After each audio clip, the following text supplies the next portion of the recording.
السلام علیکم ورحمۃ اللہ وبرکاتہ۔ دورہ قرآن کے 29 پارے الحمدللہ ہم نے مکمل کیے۔ آج کی کلاس میں 30واں پارہ، آخری پارہ الحمدللہ مکمل کرنے جا رہے ہیں۔ کتنا خوش نصیبی کا وقت تھا یہ کہ ہم نے اس وقت میں قرآن کو سیکھا، سمجھا اور قرآن کے ساتھ جڑے۔ الحمدللہ اللہ تعالیٰ کا جتنا شکر ادا کریں اتنا کم ہے کہ اللہ تعالیٰ نے ہمیں ایسے فضیلت والے لوگوں میں شامل کیا جن کے بارے میں اللہ کے رسول صلی اللہ علیہ وسلم نے فرمایا کہ جو لوگ دین کا علم سیکھنے کے راستے پر چلتے ہیں اللہ تعالیٰ ان کے لیے تمام مخلوقات کو مسخر کرتے ہیں کہ ان کے لیے دعائیں کرتی ہیں، ان کے لیے استغفار کرتے ہیں۔ فرشتے اور یہاں تک کہ سمندر کی مچھلیاں بھی ان لوگوں کے لیے مغفرت کی دعائیں کرتی ہیں۔ تو اللہ کا شکر ادا کرتے ہیں کہ اللہ تعالیٰ نے ہمیں اس شرف سے نوازا۔ اور کتنے ایسے لوگ ہیں، آپ خوش نصیب ہیں، کتنے ایسے لوگ ہیں، کتنی ایسی عورتیں ہیں جنہوں نے یہ وقت بھی اپنے گھر کے کاموں میں گزار دیا، دنیا کی رنگینیوں میں گزار دیا۔ کتنے ایسے لوگ ہیں جنہوں نے دنیا کی رنگینیوں میں یہ وقت گزارا اور اس کتاب کو بھول چکے، یہ اس کتاب کو پڑھنے کی توفیق ہی نہ ملی ان کو۔ تو اس میں اپنا کچھ کمال نہیں، اس میں اپنا یہ ہے کہ جیسے ہم نے پچھلے پارہ میں پڑھا تھا کہ وہ ملتا ہے انسان کو جس کی وہ کوشش کرتا ہے۔ آپ نے کوشش کی، اس کو سننے کے لیے تھوڑا وقت نکالا، سمجھنے کے لیے وقت نکالا، تو اللہ نے اس کا صلہ آپ کو اس صورت میں دے دیا کہ تمام مخلوقات نے دعائیں کی آپ کے لیے۔ لیکن ایسے لوگ جنہوں نے کوشش ہی نہ کی، توفیق ہی نہ ملی، اور افسوس ہے ان لوگوں پر جنہوں نے یہ وقت بھی قرآن کو سمجھنے کے بغیر گزار دیا۔ اتنی دنیا موجود ہے، اتنی دنیا موجود ہے، لیکن اس میں سے چند لوگوں کو اللہ تعالیٰ نے اس کے لیے خاص چنا جنہوں نے یہ سمجھا اور سنا اور ان کی زندگیاں بدلی۔ یہ ایک خوبصورت گلدستے کی طرح ہوتا ہے، جیسے پورے باغ میں سے چند پھولوں کو توڑ کر ایک گلدستہ بنایا جاتا ہے۔ تو آپ اللہ کے ہاں اس خوبصورت گلدستے کی مانند ہیں جنہوں نے اس قرآن کو بڑے آسان انداز میں، دل بدل دینے والے انداز میں سنا اور سمجھا، اور ہماری زندگیوں میں جانتی ہوں الحمدللہ بہت بدلاؤ آیا، اور آپ سب کی زندگیوں میں بھی بہت بدلاؤ آیا ہوگا۔ اگر آپ نے اس قرآن کو مکمل کرنے میں ایک آیت پر بھی عمل کیا یا آپ کی زندگی میں ایک بھی ایسی تبدیلی آ گئی تو سمجھے کہ حق ادا ہو گیا آپ کے سیکھنے کا۔ تو ہم اپنے آخری پارہ کی طرف چلتے ہیں۔ آخری پارہ الحمدللہ آج ہم مکمل کرتے ہیں۔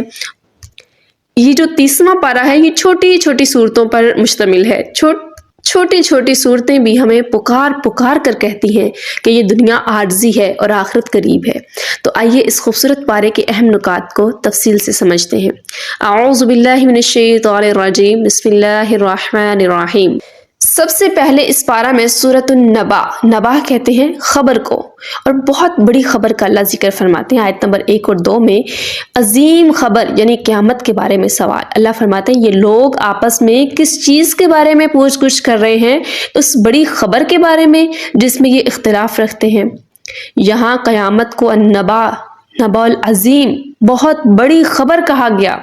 لوگ اس کا مذاق اڑاتے تھے مگر اللہ نے واضح کر دیا کہ یہ ہو کر ہی رہے گا۔ جیسے امتحان کی تاریخ آنے سے پہلے کچھ بچے سے سنجیدہ نہیں لے رہے ہوتے، مگر جب ڈیٹ شیٹ آ جاتی ہے نا تو سب حیران رہ جاتے ہیں۔ قیامت بھی اچانک آنے والی چیز ہے۔ قیامت کی کوئی کسی کو خبر نہیں کہ کب آنی ہے۔ قیامت اچانک ہے تو اس کی تیاری بھی ہمیں رکھنی چاہیے۔ اس کے بعد سورہ نبا آیت نمبر 40 میں کافر کی تمنا کا ذکر ہے۔ کافر کہے گا کاش میں مٹی ہوتا۔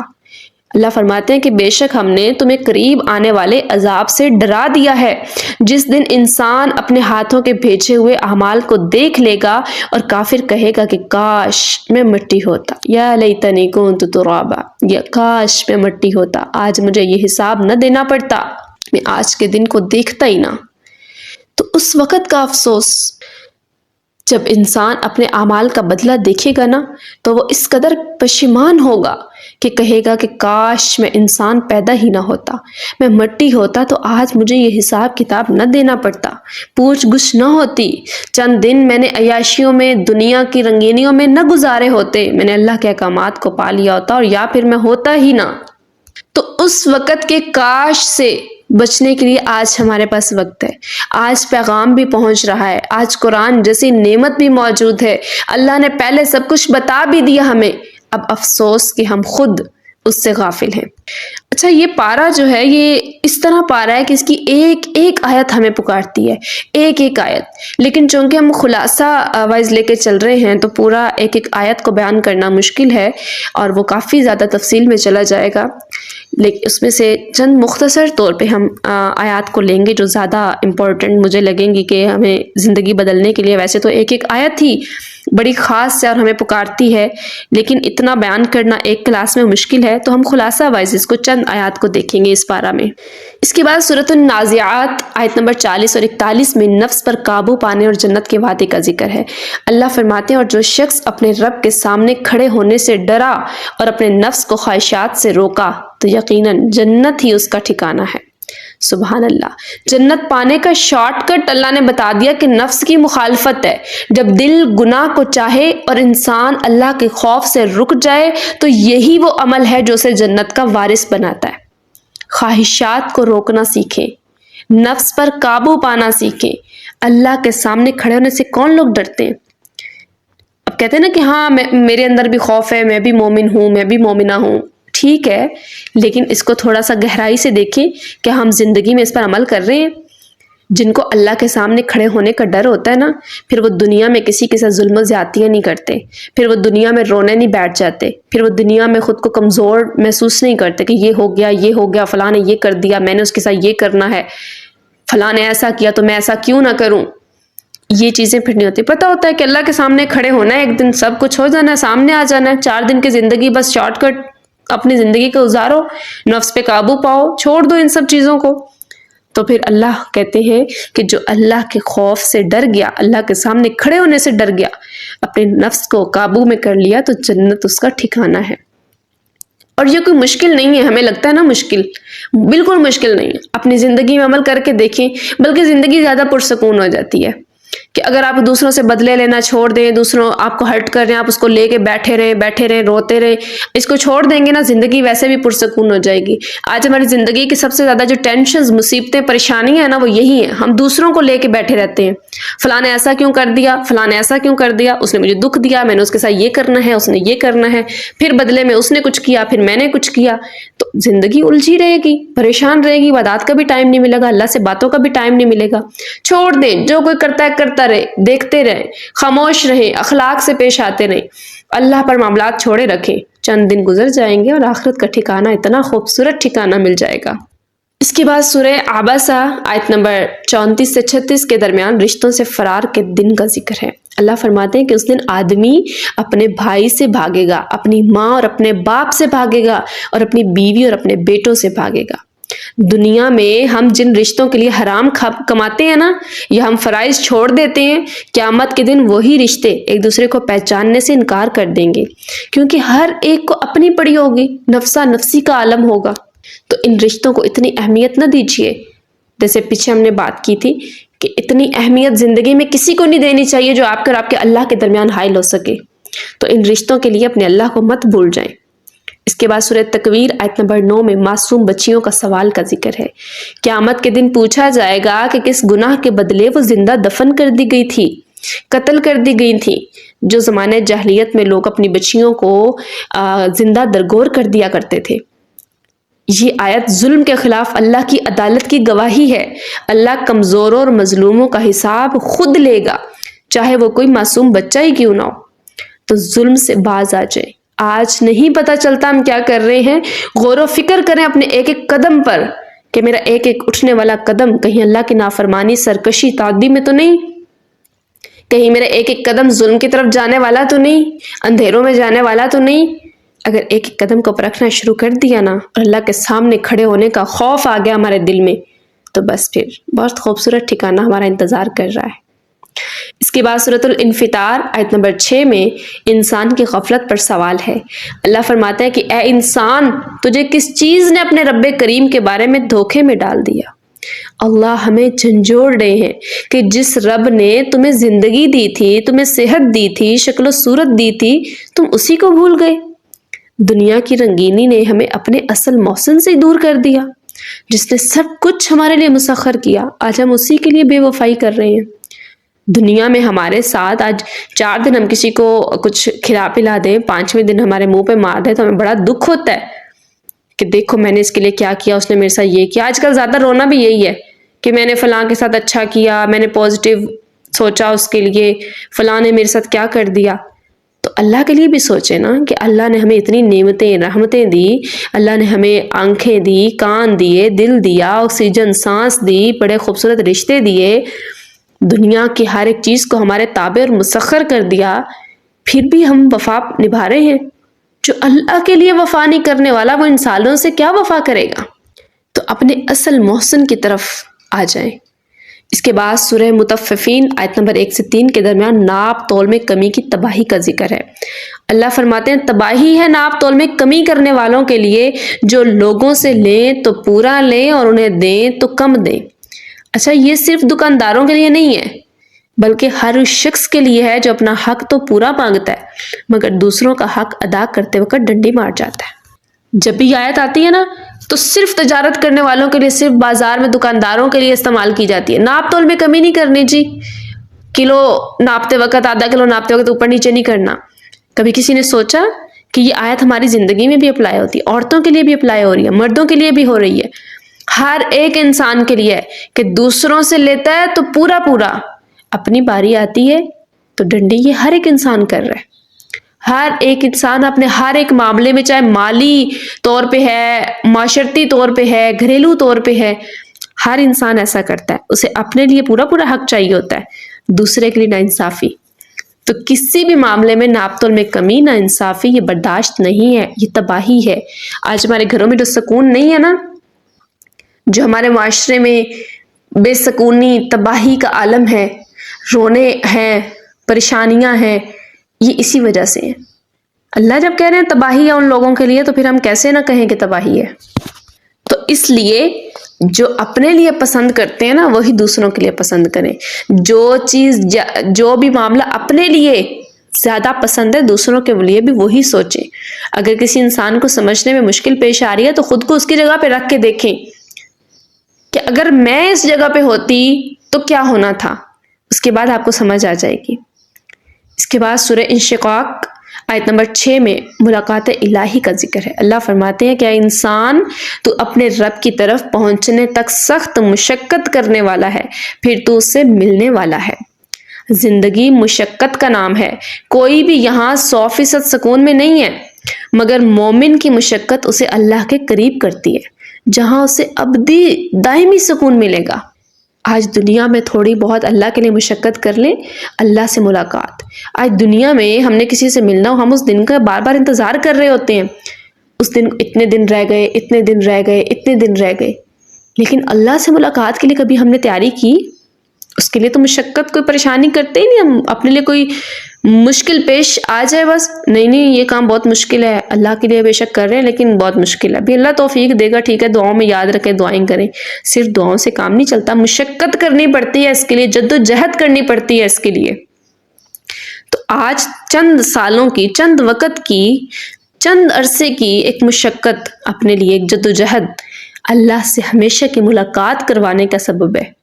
تو کیوں نہ ہم کریں بھی چند دن. ایک مزدور اپنی مزدوری لینے کے لیے صبح سے شام تک محنت کرتا ہے، اپنا جسم توڑ دیتا ہے. کیوں؟ کہ مجھے ایک مزدوری مل جانی ہے بدلے میں. اور ایک انسان اگر مشقت کرے اس کے بدلے میں اللہ کی ملاقات مل جائے، اللہ کی رحمت اور دیدار مل جائے، تو میں کہتی ہوں مشقت ہی نہیں لگتی. تو آج سے اللہ کے دیدار کے لیے مشقت شروع کر دیں. اس کے بعد سورۃ البروج آیت نمبر 10 میں فتنوں پر صبر اور ظالم کے انجام کا ذکر ہے. اس صورت میں اصحاب الاخدود یعنی خندق والوں کا ایک قصہ ہے جنہیں ایمان کی وجہ سے آگ میں ڈالا گیا تھا. یہ ہمیں سکھاتا ہے کہ ایمان پر جمے رہنا، استقامت کتنی ہی مشکل کیوں نہ ہو، اللہ کے ہاں اس کا اجر بہت عظیم ہے. تو ایمان کے بعد اس پہ ڈٹنا، اس پہ استقامت یہ لازم ہے. صرف کلمہ پڑھ لیا، اسلام میں انٹر ہو گئے، اس کے بعد اپنی منمانیاں، من مرضیاں، اس کو وہ صرف آپ پاکستان میں مسلمان ہیں، پھر اللہ کے ہاں نہیں ہے. اچھا، جو لوگ دوسروں پہ فتوے لگا رہے ہوتے ہیں، فلاں کافر، فلاں کافر، فلاں کافر، کبھی دیکھا کہ ہم بھی کہیں ایسا تو نہیں کہ پاکستانی شناختی کارڈ کے مطابق ہم مسلمان ہیں؟ کیا اللہ کے ہاں بھی مسلمان ہیں کہ نہیں؟ اپنے آپ کو جو ہے وہ دیکھنا چاہیے، جانچنا چاہیے کہ ہم ایمان پر ڈٹے ہیں یا خواہشات نفس کے پیچھے لگے ہیں. اگر خواہشات نفس کے پیچھے ہیں تو پھر آپ نے خواہش کا کلمہ پڑھا ہے، پھر اللہ اور اللہ کے رسول کا نہیں۔ تو جو اپنی خواہشوں کو دبا لے وہی ایمان والا ہے۔ اس کے بعد سورہ طارق آیت نمبر 9 میں رازوں کی جانچ پڑتال کا ذکر۔ اللہ فرماتے ہیں کہ جس دن چھپے ہوئے راز بھی سامنے آ جائیں گے، جانچے جائیں گے، یعنی قیامت کے دن صرف ظاہری اعمال نہیں بلکہ دل کی نیتیں بھی چیک ہوں گی، اس لیے اپنی نیتوں کو صاف رکھنا بہت ضروری ہے۔ یہ اللہ کی بڑی خاص کرم نوازی ہے کہ دنیا میں لوگوں کی نیتیں نظر نہیں آتی، لوگوں کی سوچیں نظر نہیں آتی، ورنہ اس دنیا میں اتنا بگاڑ اور فساد ہونا تھا نا جس کی کوئی حد نہیں ہے۔ ہر سامنے بیٹھنے والا بھی مخلص نہیں، اپنے ساتھ بیٹھے ہوئے انسان کے بھی ہمیں دل کے سوچ کا پتہ چلتا تو ہم اتنے تنہائی پسند ہو جاتے، ہم کسی انسان پہ بھروسہ کر ہی نہ سکتے۔ یہ بھی اللہ کی کرم نوازی ہے کہ دنیا میں اللہ نے دلوں کو، نیتوں کو اور سوچوں کو نا پردے پہ رکھا ہوا ہے، لیکن کب تک؟ اس دنیا میں صرف، آخرت میں یہ سب چیزیں سامنے آنی ہیں، تو اپنے دلوں کو آج ہی صاف کر لیجئے۔ اپنے لیے مخلصی ہر انسان کو پسند ہوتی ہے نا کہ اس کے ساتھ سارے لوگ مخلص رہیں، ہر رشتہ اس کے لیے مخلص ہونا چاہیے، خاص ہونا چاہیے، تو خود بھی تو ہوں۔ ہر انسان اگر خود صاف ہو جائے تو دوسروں کے لیے بھی خود بخود مخلصی ہو جائے گی۔ جب ہر انسان کہے گا کہ میرے لیے سارے ایسے ہیں، میں بھی ایسے ہی ہو جاؤں، تو پھر دوسروں پہ شکوہ کیسا؟ تو قیامت کے دن نیتیں، سوچیں، یہ سب کچھ چیک ہونا ہے، آج ہی ڈر جائیے۔ اس کے بعد سورۃ الاعلیٰ آیت نمبر 14 سے 15 یعنی کامیابی کے ایک فارمولے کا اللہ ذکر فرماتے ہیں۔ اللہ فرماتے ہیں یقیناً وہ کامیاب ہو گیا جس نے پاکیزگی اختیار کی اور اپنے رب کا نام یاد کیا اور پھر نماز پڑھی۔ تزکیہ نفس یعنی دل کی صفائی، ذکر الہی اور نماز، یہ تین چیزیں اصل کامیابی کی ضمانت اللہ بتا رہے ہیں۔ اس کے بعد سورۃ الغاشیہ آیت نمبر 17 سے 20 کے درمیان کائنات کی نشانیوں پر غور کا ذکر۔ اللہ فرماتے ہیں کیا وہ اونٹ کو نہیں دیکھتے کہ کیسے پیدا کیا گیا، اور آسمان کو اور پہاڑوں کو اور زمین کو؟ ایک ایک چیز پہ غور کریں، کیسے بنی، کیسے بنائی۔ جس اللہ نے سورج کو مسخر کیا کہ وہ تپش لے کے اٹھتا ہے روزانہ، پھر غروب ہوتا ہے اپنے وقت پر، بارشیں برساتے ہیں اللہ تعالیٰ، پہاڑوں کو کیسے اتنا بھاری بھرکم زمینوں کے اوپر گاڑ دیا، کیسے مخلوقات میں ایک سے دوسرے کی آگے اللہ تعالیٰ اس کی پیدائش کا سلسلہ جاری کر رہے ہیں۔ کیا وہ اللہ صرف ہماری زندگی کے معاملات سے معاذ اللہ غافل ہے؟ اللہ غافل نہیں ہے، اللہ سب کچھ جانتے ہیں، یہ صرف امتحان ہو رہا ہے ہمارا۔ تو کائنات کی نشانیوں پر غور کریں تو پتہ چل جائے، اللہ کی قدرت کو پہچان سکیں گے ہم۔ اللہ ہمیں اپنے ارد گرد کی چیزوں پہ غور کرنے کا حکم دے رہے ہیں تاکہ ہم اس کی قدرت کو پہچانیں۔ اس کے بعد سورہ فجر آیت نمبر 27 اور 28 میں نفس مطمئنہ کے انعام کا ذکر ہے۔ اللہ فرماتے ہیں کہ اے اطمینان پانے والی روح، اپنے رب کی طرف لوٹ چل، اس حال میں کہ تو اس سے راضی اور وہ تجھ سے راضی۔ یہ وہ روح ہے جس نے دنیا میں اللہ کو راضی کیا تھا، اب موت کے وقت اللہ اسے خوشخبریاں دے رہا ہے۔ ہماری زندگی کا مقصد بھی اللہ کی یہ رضا ہونی چاہیے، اور جس کو موت کے وقت یہ خوشخبری مل گئی اس جتنا خوش نصیب کون ہو سکتا ہے؟ جس کو اللہ پکارے ہیں کہ اے اطمینان پانے والی روح، جس کی روح کو اطمینان نصیب ہو گیا اور اللہ اس سے راضی ہو گئے، تو پھر بتائیں کہ کیا رہ گیا؟ اپنی زندگیوں کا مقصد اللہ کی رضا بنانے، پھر موت کا وقت بھی ایسے ہی خوبصورت ہوگا کہ اللہ خوشخبری دیں گے۔ اس کے بعد سورہ بلد آیت نمبر 4 میں زندگی کی آزمائش کا ذکر ہے۔ اللہ فرماتے ہیں کہ بے شک ہم نے انسان کو مشقت میں پیدا کیا ہے، یعنی یہ دنیا سکھ کی جگہ نہیں ہے، سکون کی جگہ نہیں ہے، یہاں تھکاوٹ اور پریشانی ہوگی، اصل آرام صرف جنت میں ہے۔ تو آج چند دن کے امتحان میں ہم جنت کی طرف کیوں نہ لوٹیں؟ اس کے بعد سورہ شمس میں آیت نمبر 9 اور 10 میں نفس کی صفائی یا بربادی۔ اللہ فرماتے ہیں یقیناً وہ کامیاب ہوا جس نے نفس کو پاک کیا، اور وہ ناکام ہوا جس نے اسے گناہوں میں دبا دیا۔ جیسے کپڑے کو دھو کر صاف کیا جاتا ہے، ویسے ہی توبہ سے اپنے دل کو صاف کرنا ضروری ہے۔ اللہ یہاں کامیابی اور ناکامی نفس پہ بتا رہے ہیں کہ کامیاب ہے وہ جس کا نفس پاک ہے، اور ناکام ہے وہ جس کا نفس گناہوں میں اٹا اور دبا ہوا ہے۔ تو سب سے بڑی جانچ یہی ہے کہ ہمارا نفس صاف ہے کہ نہیں، تو اپنے نفس کو صاف کر لیجئے، سب سے بڑی نیکی ہے یہ۔ اس کے بعد سورۃ اللیل آیت نمبر 5 سے 7 کے درمیان آسان راستے کی توفیق کا ذکر ہے۔ اللہ فرماتے ہیں کہ جو اللہ کی راہ میں دیتا ہے اور ڈرتا ہے، اللہ اس کے لیے نیکی کا راستہ آسان کر دیتا ہے۔ نیکی کی توفیق بھی اللہ کی طرف سے ملتی ہے۔ جب ہم پہلا قدم اٹھاتے ہیں تو آگے اللہ کے راستے خود کھل دیتے ہیں، خود بخود کھلتے چلے جاتے ہیں، لیکن پہلی کوشش۔ اس کے بعد سورہ علم نشرح آیت نمبر 5 میں اللہ تعالیٰ فرماتے ہیں کہ تنگی کے ساتھ آسانی ہے۔ اللہ فرماتے ہیں بس بے شک تنگی کے ساتھ آسانی ہے۔ اللہ نے یہ نہیں کہا کہ تنگی کے بعد آسانی ہے، بلکہ کہا کہ تنگی کے ساتھ آسانی ہے، یعنی ہر مشکل میں اللہ نے آسانی کا پہلو بھی چھپا رکھا ہوتا ہے کہ اگر کوئی مشکل آ گئی، پریشانی آ گئی، تنگی آ گئی تو اس کے ساتھ کوئی اور آسانی ضرور جڑی ہوئی ہے، جو انسان کو بعد میں پتہ چلتی ہے کہ ہاں میری اس مشکل میں، اس پریشانی میں یہ فائدہ ہو گیا تھا، اور یہ اس وقت نہیں پتہ چلتا، یہ بعد میں پتہ چلتا ہے۔ ابھی بھی آج اسی وقت آپ اپنی زندگی میں پچھلے واقعات کو سامنے رکھیں، اپنا ماضی اگر یاد کریں تو آپ کو نظر آئے گا کہ کتنی ایسی زندگی میں واقعات تھے، کئی ایسے موڑ ضرور ہوتے ہیں انسان کی زندگی میں کہ جس وقت انسان سمجھتا ہے کہ یہ پریشانی مصیبت کیوں آئی، کاش یہ نہ آتی، لیکن بعد میں پتہ چلتا ہے کہ اس پریشانی کے بعد یا اس کی وجہ سے نا مجھے جو فائدہ ہوا ہے، یا میری زندگی بدلی ہے، یا میرے لیے کیا کچھ ہوا، یہ اس وقت انسان کو پتہ چلتا ہے۔ ایسا ضرور ہوتا ہے زندگی میں، صرف غور والی آنکھ ہونی چاہیے، غور کرنا چاہیے اپنی ذات میں، پھر آپ کو پتہ چلے گا اللہ کی بات بہت سچی ہے۔ اس کے بعد سورہ 3 میں آیت نمبر 4 سے 5 کے درمیان انسان کی تخلیق کا ذکر۔ اللہ فرماتے ہیں کہ ہم نے انسان کو بہترین ساخت پر پیدا کیا، پھر اسے سب سے نیچی حالت میں پھینک دیا سوائے ایمان والوں کے۔ اگر انسان کے پاس ایمان اور عمل صالح نہیں نا تو وہ جانوروں سے بھی بدتر ہو جاتا ہے، چاہے وہ کتنا ہی خوبصورت انسان کیوں نہ ہو۔ اللہ نے پیچھے قرآن میں ہم نے مثال پڑھی تھی نا کہ ایسے علم والے کی جو تکبر کرتا ہے اور اپنے علم پہ نفع حاصل نہیں کرتا، نہ دوسروں تک پہنچاتا ہے، تو اس کی مثال اللہ نے گدھے جیسے دی تھی۔ اللہ قرآن میں فرماتے ہیں کہ جانوروں جیسا بلکہ جانوروں سے بھی بدتر ہیں ایسے لوگ۔ تو انسان کے پاس اگر ایمان اور عمل صالح ہے تو تب ہی وہ انسان ہے، ورنہ اگر ایمان نہیں، عمل صالح نہیں، تو انسان جتنا مرضی اعلیٰ بنتا چلا جائے۔ اس کے بعد سورۃ العلق آیت نمبر 1 میں علم کی اہمیت کا ذکر ہے۔ اللہ فرماتے ہیں پڑھیے اپنے رب کے نام سے جس نے پیدا کیا۔